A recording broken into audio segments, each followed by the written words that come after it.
PYQ സീരീസിൽ ഇന്നത്തെ question. In the given figure, PA and PB are two tangents drawn from an external point P to a circle with center C and radius 4 cm.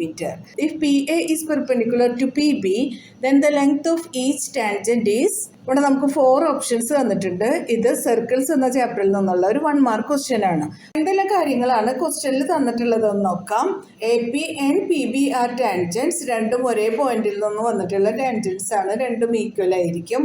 അതുപോലെ തന്നെ radius CA and CB 4 centimetre ആണെന്ന് തന്നിട്ടുണ്ട്. PA is perpendicular to PB. അപ്പോൾ ഈ angle 90 degree ആയിരിക്കും. ഇത്രയും കാര്യങ്ങൾ വെച്ച് ടാൻജന്റിന്റെ ലെങ്ത് ആണ് കണ്ടുപിടിക്കേണ്ടത്. PA is perpendicular to PB given. Therefore, angle APB equals to 90 degree.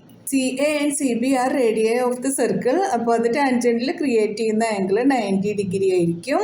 Angle CAP equals to angle CBP